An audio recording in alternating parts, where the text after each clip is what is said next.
오늘은 우리가 읽은 말씀을 가지고 아름다운 인생이라는 제목으로 함께 말씀을 나누겠습니다. 사람들이 살아가는 삶의 모습은 다양합니다. 어떤 사람은 다른 사람이 보기에 아름다운 삶의 모습을 가진 사람도 있지만, 또 어떤 사람은 다른 사람이 볼 때에 눈살을 찌푸리게 하고 정말 보기에 보는 이마저 민망할 정도의 삶의 모습을 가진 그런 사람도 있습니다. 그런데 우리는 다른 사람의 삶이 어떠하기보다 우리 자신의 삶의 모습은 어떨까 한번 생각해 봤으면 좋겠어요. 하나님이 보실 때 내 삶은 정말 아름다운 삶일까? 아니면 내 삶은 다른 이들의 눈살을 찌푸리게 하고 다른 이들을 괴롭게 하고 학대하는 그런 삶의 모습일까? 중요한 것은 우리가 하나님이 보실 때 나의 모습, 나의 살아가는 모습은 어떠하냐 하는 것이죠. 오늘 우리가 말씀을 들음으로 하나님을 믿는 우리는 이 아름다운 삶의 모습을 가질 수 있도록 이렇게 기도하고 또 그 하나님께 더욱 나아가는 우리가 되었으면 좋겠습니다. 솔제니친의 이반 데니소비치 수용소의 하루라는 이런 책이 있거든요. 거기에 보면 이반 데니소비치가 감옥에 갇혀서 자유를 잃어버린 채 살아가는 그런 삶에 대해 나오는데, 그 삶이 얼마나 괴로운지 아주 리얼하게 이렇게 표현이 되어 있습니다. 그래서 저도 줄거리만 좀 읽었는데, 그래서 그 수용소에서 살아가는 이반 데니소비치의 이 삶을 보면 우리는 이렇게 별것 아닌 것 같지만 그 수용소 안에서는 다 식어가지고 영양가도 없는 식어 빠진 그런 어떻게 보면 우리가 여기서는 이렇게 거들떠도 보지 않을 만한 그런 식은 죽을, 맛없는 죽을 거기서는 그 한 그릇이라도 더 먹으려고 막 이 죄수들끼리 싸우고 다투고, 그리고 상대방을 괴롭히고 밤마다 학대하는 그런 일들이 벌어지고 있는 것을 보게 됩니다. 그러니까 그거 하나 더 차지하려고 죄수들은 별짓을 다 하는 것이죠. 그런데 여러분, 넓게 보면 이 세상이 그런 감옥과 같다는 거예요. 사람들이 창살 없는 감옥에 갇혀서 하나님이 보실 때는 이게 다 식어 빠져서 영양가 없는 죽과 같은데, 그거 더 하나 차지하려고 어떤 사람은 인생의 아름다운 이런 모습을 다 잃어버린 채 별짓을 다 하며 살아가고 있다는 것이죠. 그리고 그 사람들은 그 수용소에서 무기수이기 때문에 평생 그렇게 자유를 잃어버린 채 그 별것 아닌 죽과 먹거리를 더 차지하기 위해서 서로 괴롭히고 학대당하고 학대하면서 그렇게 평생 감옥에서 살다가 죽는다고. 오늘 이 전도자는, 오늘 이 전도서를 쓴 이 전도자는 우리가 솔로몬이라고 이렇게 알고 있잖아요. 이 솔로몬이 세상을 이렇게 한번 보니까 사람들의 살아가는 모습이 참 다양하다는 거예요. 그런데 그 다양한 사람들의 삶의 모습 속에 별 희한한 일들, 모습도 있고 희한한 일들도 있고, 그리고 정말 무언가를 모른 채 하나에 빠져서 집착한 채 정말 아무런 행복과 만족감 없이 그렇게 무엇인가 집착해서 살아가는 그런 사람들도 있더라는 것입니다. 그래서 이 전도자는, 이 지혜자는 말하기를 뭐라고 말하냐면, 인간에게, 사람에게 진짜 아름다운 삶이 뭘까? 인간은, 이 전도자가 보니까 아무리 공부 많이 하고 돈이 많고 세상의 모든 것을 다 소유한 것 같아도 인간이 정말 아름다운 삶을 살려면 혼자서는 행복하고 아름다운 삶을 살 수 없다는 거예요. 그럼 무인도에서 나 혼자 있는데 포르쉐가 무슨 의미가 있고, 좋은 집이 무슨 의미가 있고, 무인도에서 나 혼자 막 있는데 그 많은 먹거리가 무슨 의미가 있겠느냐. 인간은 혼자서는 행복할 수 없고 서로 만나서 서로 관계를 맺어가면서 서로 사랑하고 사랑받고 서로 격려하고 위로하며 서로 격려받고 위로받을 때 그렇게 서로 어울려서 살아갈 때 아름답다라고 말하고 있는 것이죠. 그래서 이 전도자는 돈 많고 세상의 모든 권력을 가진 것 같지만 정신적으로 병들어 이렇게 사는 것보다는 비록 가난하지만 정신적으로 건강하고 지혜로운 그런 젊은이로 사는 것이 훨씬 더 아름답다 이렇게 말합니다. 그래서 오늘 전도자는 이 땅에 하나님을 모르고 살아가는 세상의 인생의 삶의 모습을 열거하고 있는데 그 중에 첫 번째가 뭐냐면 많은 사람들의 삶의 모습이 학대받는 인생의 모습이에요. 학대받는 인생의 모습. 오늘날 많은 사람들은요 학대를 받고 학대를 하면서 살아가요. 그러니까 전도자가 보기에 이 세상은 정글과 같은 거예요. 그러니까 사람들은 생존하기 위해서 삶을 누리고 어떤 만족하고 만끽하고 하나님이 주신 축복을 이렇게 즐거워하며 즐기며 사는 게 아니라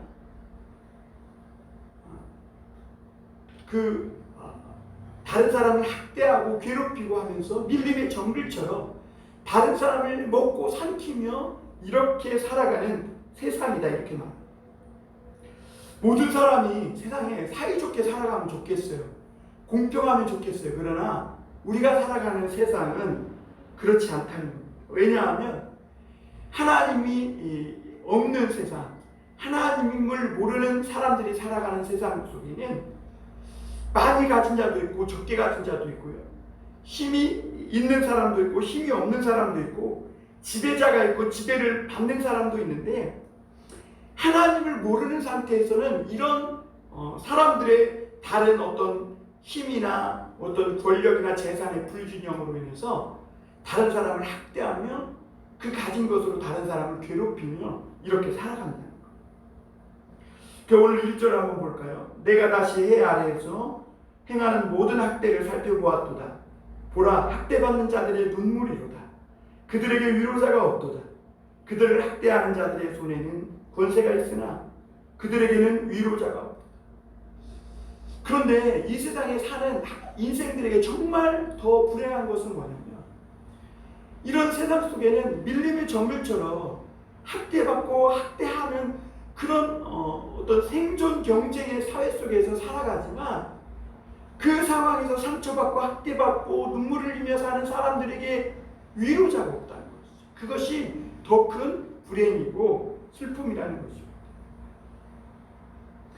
세상에는 참으로 많은 학대자들이 있습니다.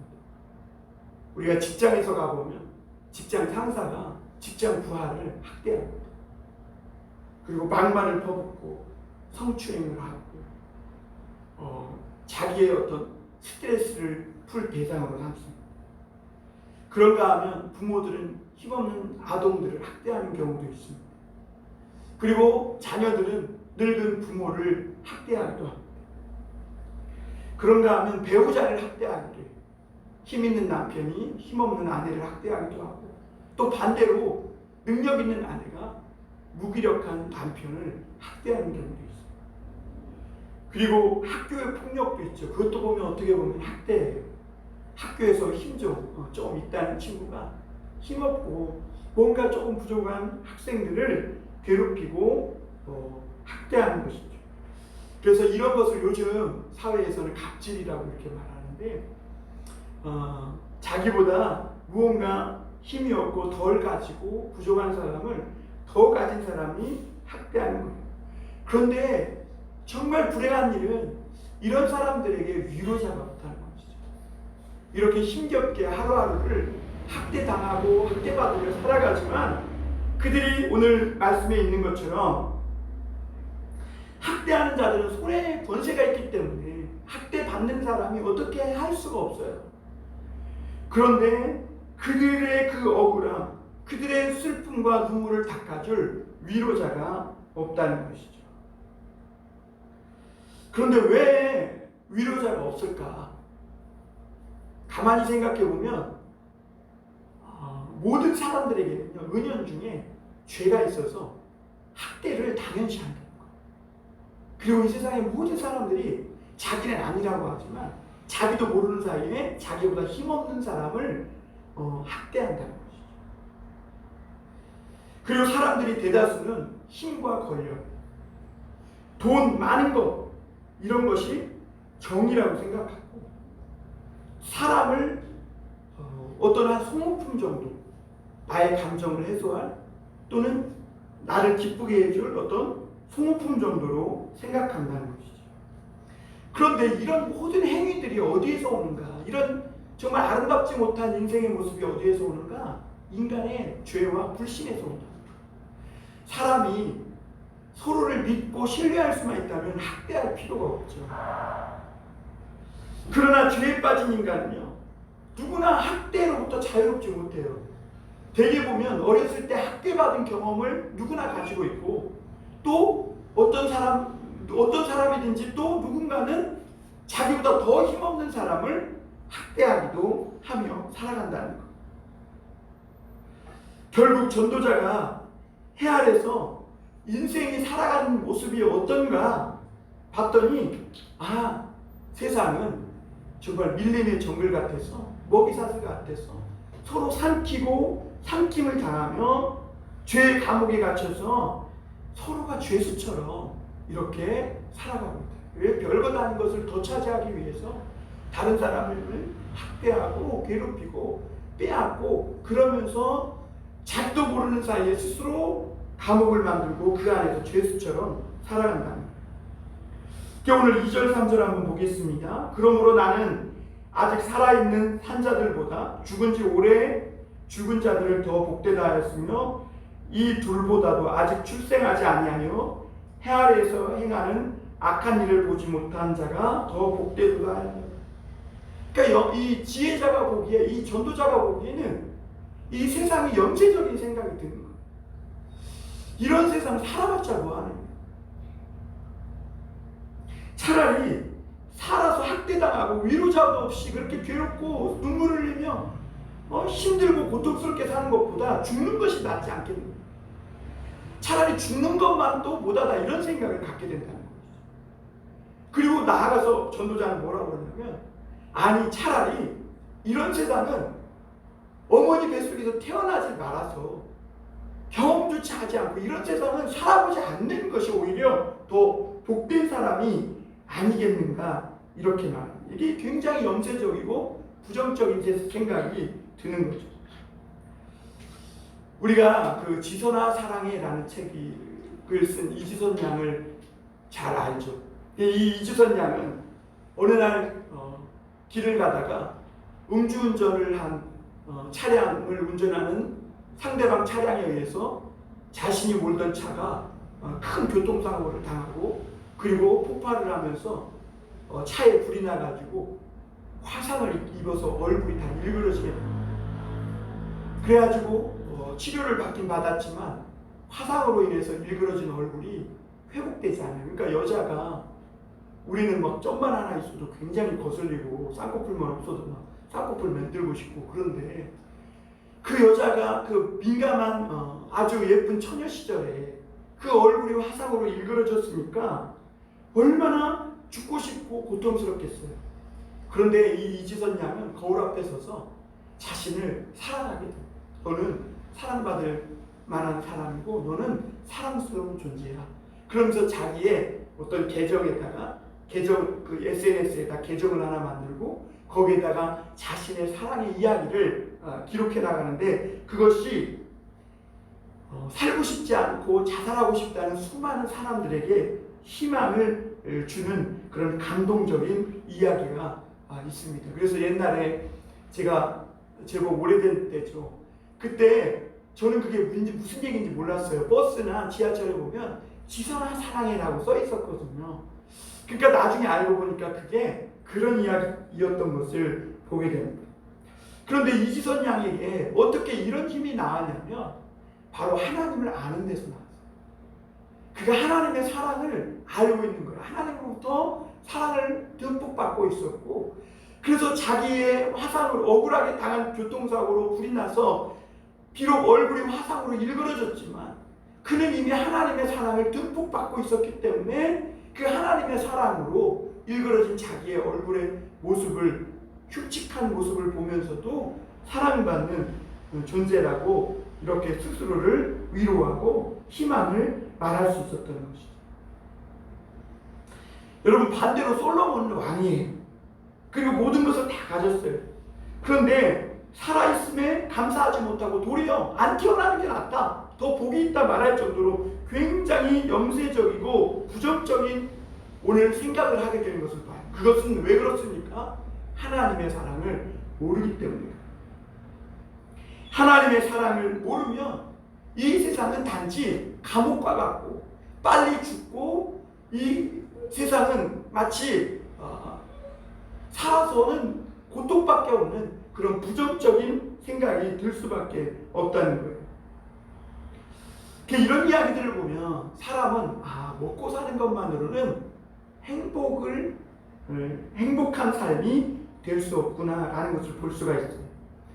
사람은 서로 누군가를 만나서 사랑을 주고받으며, 그리고 내 안에 있는 꿈과 자유를 마음껏 펼치며 살아갈 수 있을 때 행복합니다. 그런데 이런 삶을 살려면 반드시 만나야 할 분이 계신데 그분이 하나님이세요. 사람은 하나님의 사랑으로 태어난 존재예요. 그렇기 때문에 하나님의 사랑을 받지 않으면 이 세상은 이 세상에 하나님을 모르는 눈으로 봤을 때는 살아봐야 소득도 없는 고통스러운 창살 없는 감옥과 같은 그런 곳일 수밖에 없다는 거죠. 그래서 오늘날도 수많은 사람들이 삶의 의미를 깨닫지 못하고 자살하는 이들이 많다고 합니다. 자살하는 사람들을 보면 되게 좋은 조건을 가지고 있어요. 어떻게 보면 우리 집보다 훨씬 잘 살아요. 좋은 차도 있고 아파트도 있고 그리고 인기도 많아요. 그런데도 자살해요. 왜 그러냐면 사랑받고 사랑할 대상이 없는 거예요. 무엇보다 하나님의 사랑을 받지 못해요. 오늘 또 그런가 보면 그런 거 보면 또 이 전도자가 본 인간이 살아가는 인생의 실상을 보면 자기 세계에 갇혀 사는 인생이 있다는 거죠. 오늘 4절 보겠습니다. 내가 또 본즉 사람이 모든 수고와 모든 재주로 말미암아 이웃에게 시기를 받으니 이것도 헛되어 바람을 잡는 것이로다, 이렇게 말해요. 어떤 사람은 뛰어난 재능과 지식이 있어요. 남달라요. 그러나 이런 사람들은요, 다른 사람들과 어울려 살지 못한다는 거. 특히 돈 많고 특별히 막 똑똑하고 잘나서 자기 우월감에 빠져 있거나 또 높은 권력에 있는 사람은요, 자기들만의 폐쇄적인 이런 삶을 만들어요. 그래서 우리는 모르는 그들만의 세계가 있습니다. 그래서 돈이 얼마나 많은지 모르겠지만 비싼 막 고급차를 사가지고 막 밤에 불법으로 막 자동차 경주를 일반 도로에서 한다던가 술과 마약을 먹고 막 그들만의 폐쇄적인 공간을 스스로 감옥을 만들며 살아가는 사람들이 있다는 거예요. 그런 사람들이 행복한가? 그렇지 않다는 거예요. 그러니까 그런 불법을 저지르고 그런 희한한 행동을 하는 거예요. 왜냐하면 인생의 의미와 가치를 모르기 때문에.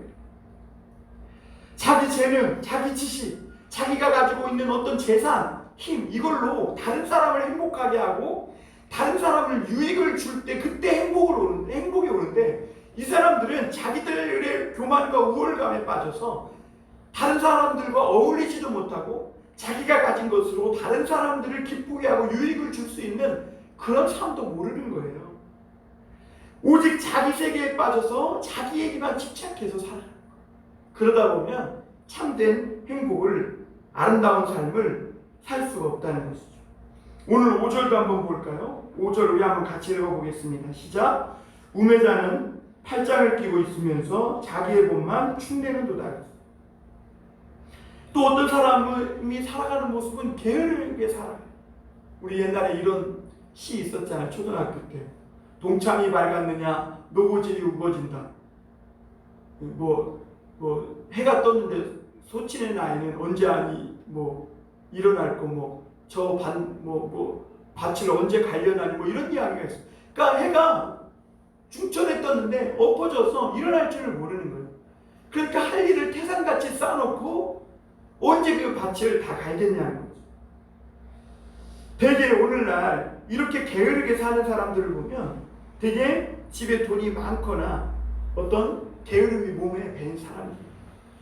이런 사람들은요, 사실 게으르게 살면 행복할 것 같지만 팔짱 끼고 앉아서 자기 몸을 축내는 사람이라고 성경은 말하고 있어요. 요즘은 부모 찬스를 이용해서 뭔가 쉽게 자기가 원하는 것을 얻어내려고 하는 사람. 이 쓰레기죠, 쓰레기. 땀 흘리기 싫어하고 놀고 먹기를 좋아하는 이런 사람은 결국 제사를 뜯어먹는 것 같아요. 되게 옛날에는 유학 갔다 오고 막 공부를 많이 해서 어떤 전문직에 특별한 높은 자리에 올라가면 그게 좋은 줄 알았는데요. 요즘은 그런 사람들을 조금 이렇게 흘려보는 이유가 뭐냐면, 그런 사람들이 하는 것은 뭐냐면 땀도 흘리지 않고 다른 사람의 것을 자기 것으로 만드는, 그러니까 땀 흘리지 않고 먹고 살려는 사람들이, 예를 들면 불법적으로 증권 조작을 해가지고 자기가 가진 권력과 힘이나 어떤 정보력을 가지고 증권을 조작해서 땀 하나 흘리지 않고 노력하지 않고 그냥 많은 재산을 소유하려고 하는, 그러니까 많이 배운 사람들이 하는 짓이 요즘 그렇다는 거죠. 많이 배우고 높은 자리에 올라간 사람들이 자기가 가진 힘과 권력으로 자기 자식들에게 아무런 노력도 힘도 기울이지 않았는데 낙하산 취업을 시키고 좋은 자리에 배치시키고 하는 이런 일들을 한다는 거예요. 근데 사실은 그것이 제사를 깎아먹는다. 사회에 보면 복권이 막 성행하고 쉽게 땀 흘리지 않고 돈 벌려는 사람이 넘쳐나면 넘쳐날수록 사실은 자기도 망하고요, 그 사회도 망해요. 경제적으로 파탄이 나는 거예요. 사람은 성경에 보면 땀 흘려 밥을 벌어먹고 살 때, 땀 흘려 돈을 벌어서 밥 먹고 살 때 정신도 건강하고 육체도 건강하고, 오늘날 우리 육체를 편리하게 해주는 것들이 많이 나와 있잖아요. 그런데 그런 것들이 사실은 좋은 것이 아니라는 거예요. 왜냐하면 오늘날 그런 것들에 인해서 오히려 더 비만하게 되고 우리 몸을 움직이지 않음으로 더 태화된다는 것이죠. 그리고 전화번호나 이런 것들을 스마트폰에 저장해 놓고 쓰니까 내 전화번호도 내가 모를 때가 있어요. 옛날에는 기본이 내 아내 자식들은 물론이고 이종 사촌의 생일까지도 다 기억하고 있는데, 지금은 생일도 기억하기 어렵고 전화번호도 기억하기 어렵고, 심지어 배우자 전화번호도 모르는 사람들이 많아요. 왜 그래요? 너무 기계의 편리함만 쫓아가다 보니까 뇌가 무엇인가를 기억하고 이런 것을 귀찮아하는, 그래 퇴화되는 것이죠. 사람들이 되게 이렇게 제사를 깎아먹는 이유 중에 하나가는 아무 감각이 없기 때문에 그래요. 나병 걸린 사람들 있잖아요. 문둥병 걸린 사람, 코 문드러지고 막 이런 사람들 있잖아요. 그런 사람들이 왜 그렇게 병이 심각하게 나아가냐면, 이 나병이 걸린 사람은 고통, 통증이 없답니다. 이게 통증을 느끼면 살이 조금만 이렇게 벼도 어떻게 해요? 가서 치료를 받잖아요. 찢어지거나 하면 꼬매고. 그런데 문둥병 환자들은, 나병 환자들은 이게 고통이 없답니다. 통증을 못 느낀다. 그러니까 가서 치료받기를 싫어하고 거절하다가 이 병이 심할 대로 심해져서 살이 떨어져 나가고 썩게 된다는 거예요. 근데 인간의 죄가 그렇다는 거예요. 인간의 이 속에 있는 이 죄가 양심의 통증을 마비시켜버린다는 거예요. 그래가지고 영적 나병에 걸려서 이 정도에서 빨리 돌이켜야 되는데 통증을 못 느끼니까 이 구제받고 다시는 돌아올 그런 시기를 놓쳐서 완전히 죄악에 빠져서 죄에 찌들려 살아가게 된다는 것이죠. 오늘 우리 8절 한번 보겠습니다. 어떤 사람은 아들도 없고 형제도 없이 홀로 있으나 그의 모든 수고에는 끝이 없도다. 또 비록 그의 눈은 부요를 족하게 여기지 아니하면서 이르기를 내가 누구를 위하여는 이같이 수고하고 나를 위하여는 행복을 누리지 못하게 하는가 해도 이것도 어때요? 불행한 노고로다 이렇게 말해요. 어떤 사람은 보니까 죽도록 일만 하는 사람이 있어요. 여기서 아들도 없고 형제도 없다는 말이 아니라 이 사람은 완전히 일에 빠져서 일벌레가 돼가지고 가족이 있음에도 개의치도 않아요. 가족을 신경 쓰지도 않아요. 그러니까 일에 빠져서 일의 노예처럼 살아가는 삶이라는 거예요. 그러니까 사람이 사람 구실을 하려면 다른 사람과 관계를 잘 맺으면서, 부부도요, 오늘날 말이 부부지 부부의 관계를 맺지 않고 살아가는 사람들이 많다. 그러니까 사회가 막 불륜도 많고, 자기 아내와 남편과 관계를 맺으며 살아가야지 자꾸 다른 여자 다른 남자랑 관계를 맺으며 살아가려고 이상한 쪽으로 가니까 사회가 완전히 불륜 천국이 돼버리는 것이죠. 어쨌든 오늘 이렇게 말씀해 보니까 이런 사람들은 일에 중독돼서 일만 하지 다른 사람을 사귀며 살아가지 못하는 사람들. 그럼 마지막으로 아름다운 인생은 어떤 모습인가? 오늘 9절에서 12절입니다. 우리 이 말씀 한번 읽고 말씀 마무리하겠습니다.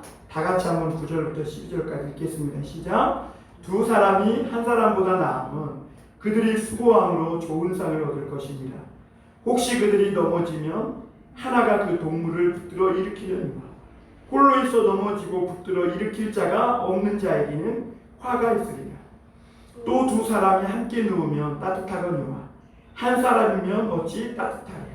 한 사람이면 패하겠거니와 두 사람이면 맞설 수 있나니 세 겹줄은 쉽게 끊어지지 않아. 여러분, 오늘 전도자 지혜자가 말하는 인간의 가장 아름다운 모습은 다른 사람과 어울려 함께 신뢰하며 위로하며 격려하며 배려하며 살아가는 삶의 모습입니다. 혼자서는 아무리 잘 살아도 자기 혼자 사는 세상은 아름답지 못하다는 거예요. 자기 혼자만을 알고 이기적으로 자기에게만 집착해서 사는 인생은 결코 아름답지 못하다는 거예요. 인생이 아름다운 인생의 모습을 가지려면 나만을 위해서 지식을 쌓고 나만을 위해서 돈 버는 사람이 아니라 이웃을 사랑하며 이웃과 함께 더불어 아름다운 관계를 맺으며 살아가는 사람이라는 거예요. 그래서 우리 교회의 표가 뭐냐? 하나님을 사랑하고 이웃을 사랑하는 교회예요. 그래야 아름다운 교회가 되는 것이죠. 하나님은 레위기 19장에도 보면 우리가 하나님을 사랑하고 이웃을 사랑하도록 지음받았어요. 우리 혼자 우리 자신에게만 빠져서 집착해서 살도록 지음받은 존재가 아니라는 거예요. 그러니까 이 말은 무슨 말이냐면 우리가 이 세상에 있는 동안 우리에게 있는 것으로 다른 사람을 많이 사랑하는 사람, 그 사람이 가장 인생을 아름답게 살아요. 얼마 전에 인생은 아름다워라는 그 유대인의 아우슈비츠 수용소의 이야기를 다룬 그 영화를 집에서 잠깐 봤는데요.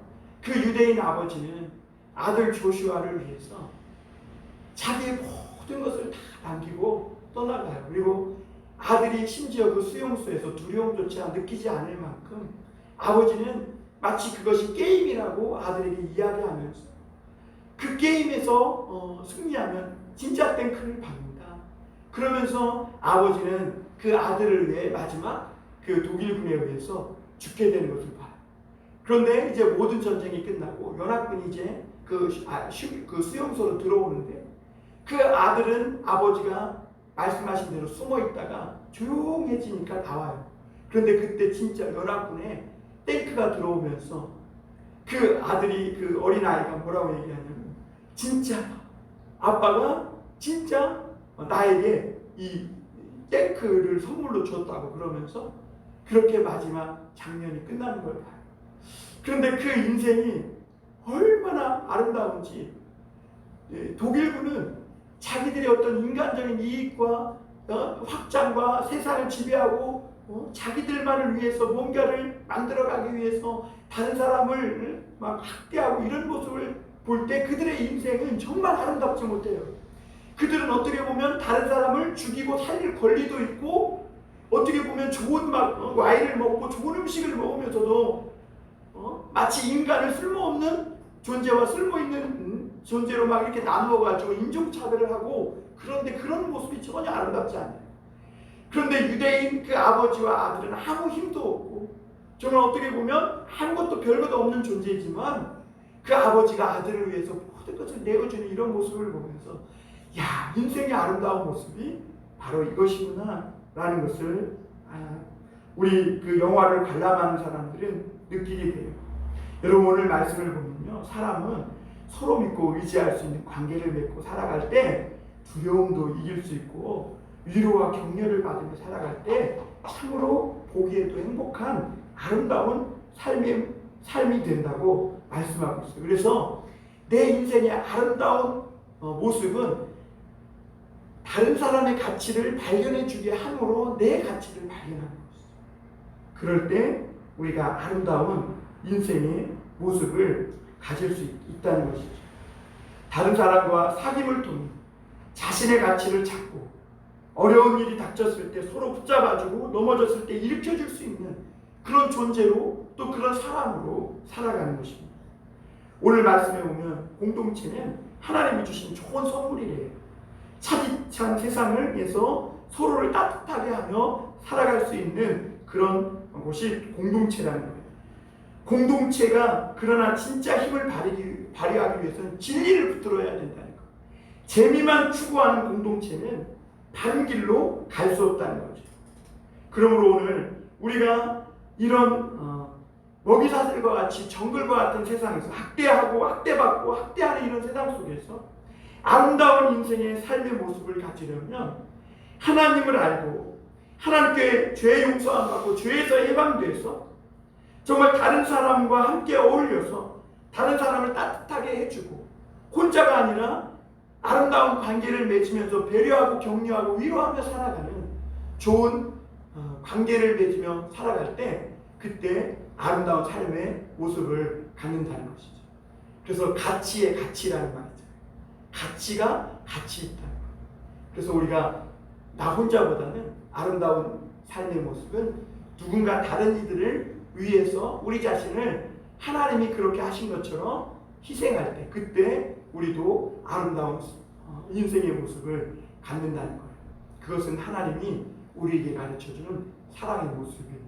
오늘도 우리가 오늘 이런 말씀을 들으면서 앞으로 나 혼자만을 위해서, 나만 성공하고 나만 잘 먹고 잘 살고 잘 되기 위해서가 아니라 누군가를 위해서, 다른 사람에게 유익을 끼치기 위해서 하나님을 사랑하고 이웃을 사랑하는 존재로 살아갈 때 아름다운, 내가 꿈꾸고 바라는 인생이 될 수 있음을 믿고 그렇게 사는 저와 여러분이 다 되시기를 주님의 이름으로 축원합니다.